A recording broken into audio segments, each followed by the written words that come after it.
Welcome to the Peak Revival podcast. My name is Vesna, and today I'm going to talk about chronic gut symptoms. If you're asking yourself, why am I still bloated or why do I still have heartburn? This is the episode for you.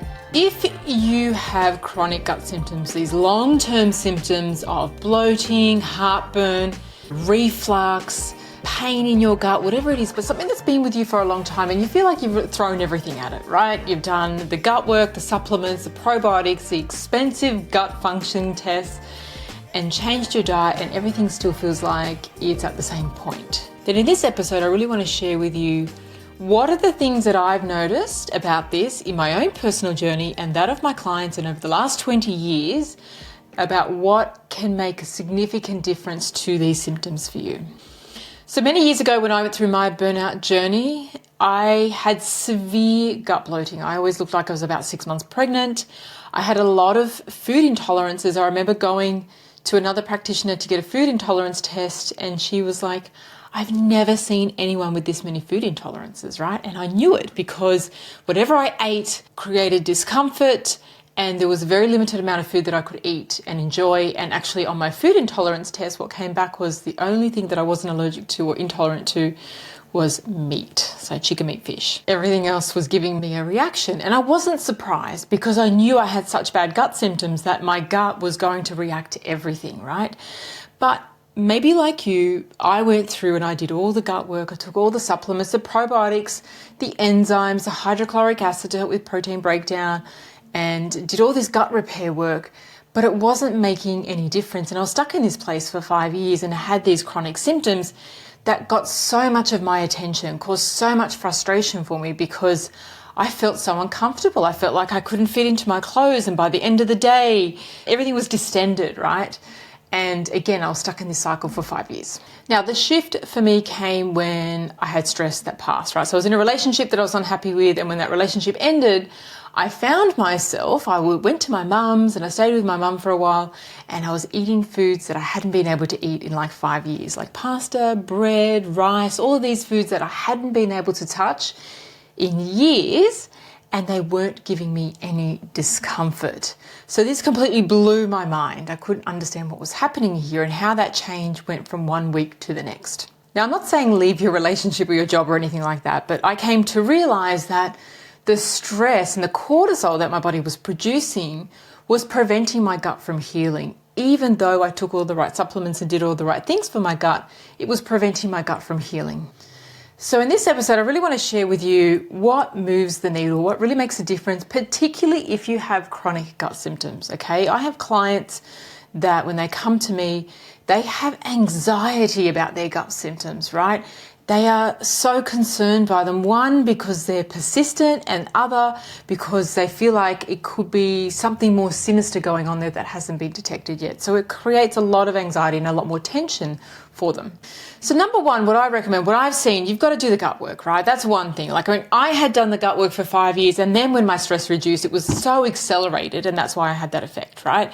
So doing the gut work, I talked about this in episode 8. I really talked about, creating the right pH inside the gut, removing any unwanted bacteria, repopulating the good bacteria, repairing the gut lining, and all of that. So all of that process needs to happen in order to create a really healthy environment inside the gut. The next thing is reducing cortisol. So this is anything that raises your cortisol other than your job, relationship, or your finances, okay? Just don't try to work on those. What you want to do is reduce anything that stimulates your cortisol in other areas. Your diet, your sleep, your caffeine, your missing meals, your sugar, going to bed after 10 p.m., having too many carbs, not having enough protein. All of these things would trigger too much cortisol. And what we do in my program, in my work, is that we use all of these hacks to change the biochemistry in the body to reduce the cortisol, to switch the body out of that fight or flight mode, and therefore you can enter the healing state and things happen more quickly than more accelerated.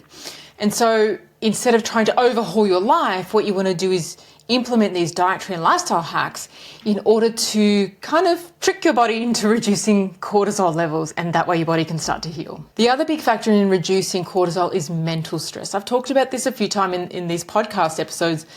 The mental stress is the stuff that we carry around all day long, the worry, the catastrophes that we make in our mind, all of this stuff trips up our fight or flight response, and it has this slow drip, drip, drip of cortisol all day long. So we need to look at that area as well without having to overhaul our life, but reducing our mental stress. Our gut is connected to our brain by the gut-brain axis, so it's not a surprise that I see people who have gut symptoms like I did at the time, and it created a lot of thinking for me, right? It created a lot of anxiety, but it kind of becomes like a catch-22.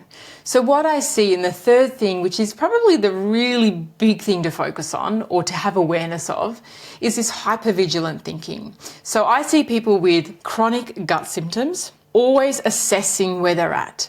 Is it a good day? Is it a bad day? They're measuring, is it better? Is it worse? They're thinking about it. What should I try next? Why isn't it working? I've tried that already. Why aren't I getting better? They're Googling symptoms. There's this constant conversation in the head. There's this, hypervigilant thinking about their symptoms. So I will see this in clients when one day they'll be so worried about their symptoms and then they'll be quiet for 2 days and then it sparks up again. So when I talk about hypervigilant thinking, yes, we can get some thinking about it, but it's the thinking that creates the tension, the anxiety, where it starts to overtake our mind. Like we can't get it off our mind and we think about it every day or every second day, right? And so it's always coming back up and it's the same thinking. Why isn't it working? Why aren't I getting better? What should I try next? I've tried that. Why isn't that working? It's the same kind of thinking all the time. Now, the reason why this is so key to improving chronic gut symptoms is because of that gut-brain connection, okay, we know that through the vagus nerve. But the other part is that when we get that hypervigilant thinking, we get like that because we don't want the symptoms. We want them to pass. We want them gone. And so there's a unacceptance of the symptoms, right? And it's a resistance to the symptoms. And that resistance creates tension, and that tension is like war in our body. We go to war with our bodies like that, right? And we're just keeping ourselves in a perpetual state of stress. So the very thing that's keeping those symptoms there, which is being stressed out of the healing mode and into the fight or flight mode, the very thing that's keeping those symptoms there is also the thing that you're triggering throughout the day when you're thinking about your gut symptoms a lot. So this is a very tricky one because sometimes people don't notice it. So sometimes when I speak to a client, they'll be like, oh yeah, I do that. I 100% do that. And sometimes for people, it's so normal to have that script, that story running in their head all day long that they don't really notice it, okay? And so sometimes it takes a conversation to see that. But I can tell you that when you've had chronic gut symptoms, that conversation is there, that constant assessment and that hypervigilance is there because the chronic stress is keeping it there, that tension, that unacceptance of where you're at, right? So I'll often say to clients, why can't you accept the bloating for now, right? What's stopping you from accepting that? Acceptance is not giving up. Acceptance is being at peace with where you're at.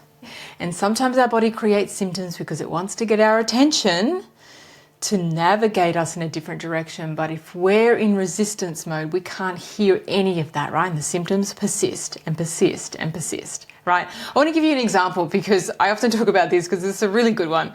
Like I notice it when I travel, when I go on holidays and it's summertime and if I go somewhere tropical or if I go to Europe in the summer these days is very hot. And the last time we went away, we went to Thailand and we went to Europe and both times it was so hot. And I have this thing where when I'm hot, I feel the heat a lot. And ever since I was a kid. And so when it's hot and I start to feel hot, I'm like, oh my goodness, it's so hot, it's so hot, it's so hot. And of course, my temperature rises every time I'm thinking it and saying it. And I'm often saying it, right? And where the people around me are like, stop, you're making me hot, right? And so that is hypervigilance. I can't get my mind off it because I'm so hot, it's unbearable for me. Yet the constant thinking and focusing on it is driving up my temperature even more because I'm in a state of stress, right? It's a mini state of stress, but I'm in a state of stress. It's driving up my temperature even more and it's making me hotter. So I'm sweating, right? And then I'm like, oh, why am I sweating so much? I don't want to be sweating this much, okay? Driving more thinking, raising my temperature even more. So that's a really good example of how quickly we can create our symptoms, okay? Yeah, I was hot. Without the anxiety or without the hypervigilance, I handle that heat much better, I've caught myself in a few moments, it hasn't been many. That is something that I still battle with, but I have caught myself in moments where I don't have thinking around it and I just feel hot and I'm okay. But it's most often that I will have hypervigilant thinking. I don't want to feel hot, I don't want to start sweating, and so I'm resisting it, and of course all of those scenarios happen. So if this is you, I'd love to hear in the comments below what you've tried already. And if this is resonating for you, do you see that you have a lot of thinking about it? Are you bringing it up constantly? Are you always feeling frustrated that your symptoms are still there and it's really creating an emotional charge for you, right? They're really telltale signs. And my recommendation is, obviously do the gut work, do the things to reduce cortisol, and be aware of your hypervigilant thinking and come to a place where you can coexist with those symptoms until your body's in a place where it can resolve it. Okay, if you do the groundwork, like the gut work and the reducing the cortisol, that's the foundational stuff. But so is reducing that hypervigilant thinking. Come to a place of acceptance and your body will take care of the rest. Okay, I'd love to hear your comments below.